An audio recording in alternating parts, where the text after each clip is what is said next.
Well, hello mga bebshi! Ito naman kami sa routine ni Habi. Bandang hapon na nga mga bebshi, tapos andito kami sa market dahil bibili kami ng karne at manok. Meron pala akong gagawin dito sa manok, kaya abangan nyo na lang ang video ko nito, charot. At dahil nga naman wala kaming ulam for dinner, kaya bumili na nga din ako ng tilapia. Nalinis ko na nga ito, tapos pinakat ko na din para naman hindi na kami mahirapan pa. Napakahirap talaga mag-isip ko anong uulamin mga bebshi. Relate din ba kayo? Bumili na nga din ako nitong isdang kutob dahil paksiwin namin ito mga bebshi, partner na namin sa fried fish. Dahil matagal na din kaming hindi nakapag-barbecue sa bahay, kaya naman ay bibili kami ngayon ng leeg ng baboy. At dahil meron pa kaming tirang karne sa ref, kaya naman ay half kilo lang ang bibili namin ito. Dito naman sa mga lamasan mga bebshi ay nga bumili na ako ng pangricados. Nakita nga namin dito si Batingting at nashock pa nga siya. Ay uy, member din siya sa Social Climber at makikita niyo siya sa mga video ng mga Social Climber. Malapit na nga din ang fiesta dito sa lugar namin mga bebshi, kaya naman ngayon sa plaza ay marami na ng titinda. Lalo na talaga itong mga street food mga bebshi ay madami na sila ditong nag-display. Hindi lang talaga mga street food, bumalik na naman itong mga sapatos, ay pera na lang talaga ang kulang. Magabi na nga din mga bebshi, kaya naman ay umuwi na kami ni Habi. Kadating nga namin dito sa bahay ay kagad ko na nga itong prepare itong karne. Dahil nga gabi na ngayon mga bebshi, kaya naman ay i-prepare ko ito para i-marinate na din. Para naman sa aking marinate, naglagay ako dito ng bawang sibuyas, tanglad, tapos sili. Timpla na nga din ako dito ng suka, toyo, tapos oyster sauce na din at magic sarap. Siyempre naman ay lalagyan natin yan ng paminta para naman mabango. Ilagyan ko na nga din ito ng kalamansi mga bebshi at okay lang kahit meron niyang liso. Para na nga din balanse ang lasa ay naglagay na kami ng asukal. Tapos mekos-mekos lang ito mga bebshi para mag-mix lahat ng ingredients. At parang feel ko na kulang ng toyo, kaya naman ay nagdagdag na din ako. Dahil nga naman gusto ko may kulay, kaya naman ay bumili na nga din ako ng atsuete at nilagay ko na nga dito. Overnight ko itong i-marinate mga bebshi at ito nga kinaumagahan ay ang bango-bango ng marinade namin. Bago nga pala namin ito itusok sa stick mga bebshi ay steam muna namin ito. Dito naman sa steamer namin mga bebshi ay nga nilagyan namin ito ng foil para dito na nga ilagay ang marinated na pork. I-steam ko lang to ng 30 minutes mga bebshi at dahil kumulo na nga din itong tubig ay nilagay ko na itong steamer. Medium setting lang nga po yung mga bebshi. Mas maganda talaga pag i-steam muna natin itong pork mga bebshi, lalo na pag barbecue, para naman sa pag-grill ay hindi ka matagalan. Mostly kasi talaga sa mga barbecue ay in-steam muna nila bago nila ito i-grill. Yung iba hindi na nila ito niluluto dahil nga naman maliliit lang ang pagkakat nila, kaso ito nga malalaki kasi ang pagkakat namin mga bebsh. At para na nga din hindi mahilaw itong barbecue namin, kaya in-steam muna namin. Katapos naman namin nag-steam mga bebshi at nga lumamig na ito at dito na kami sa labas. Medyo madilim kasi doon sa kusina namin mga bebshi at nga dito na kami sa labas. At para naman sa pagtusok ay hindi ma-stress ay makakalangap ka ng fresh na hangin, charot. Ay uyi, ang ganda at ang sarap nga tingnan itong barbecue pork namin. At para na nga din makulay itong barbecue namin mga bebshi, nilagyan ko ito ng bell pepper na kulay green at red. Dinagdag ko pa itong sibuyas sa color violet, kaya naman ay napakagandang tingnan ng barbecue namin mga beb. Inspired by American barbecue daw kasi, sabi ni Happy, ganun ay uyi. Habang ako naman dito ay nagtusok sa stick mga bebshi, ang sarap na naman itong kainin. Sobrang bango naman kasi mga bebshi at para talaga siyang limpo ang bango niya. Dahil nga naman nainitan din si Bibi Nick, ay dito na nga din siya sa labas. At dahil tapos ko na ito lahat na tusok mga bebshi, ay nilagay ko na nga natirang sauce nito para naman ay juicy. Dahil mainit na nga ang uling itong griller namin, kaagad na nga namin itong nilagay ang barbecue namin. Papawaw ka naman talaga sa sobrang bango mga bebshi at perfect talaga siya pang family day. Like ihaw-ihaw, chill-chill with family, ganun ay uyi. Tingnan nyo naman ang itsura niya mga bebshi, tingin pa lang talaga ay ulam na.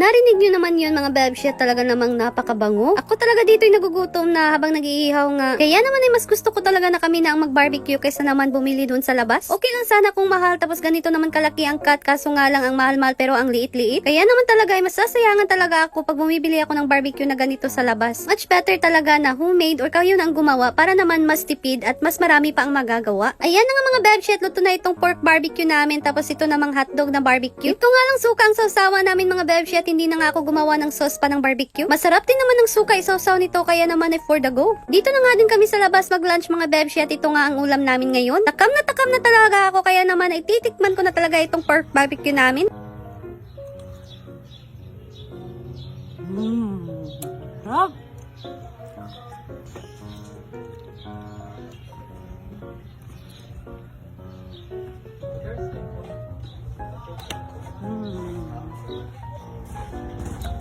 At dahil tapos na akong tumikim, kaya naman ay kakain na nga kami with rice na to talaga. Kasama ko pala ngayon ang cast ng Magandang Buhay, charot. Kaya naman mga bebshi, that's all for today, and please do share my videos po, and please do comment, at sa mga hindi pa nakapag-follow, please follow my page. Thank you so much, and see you to my next video. Bye!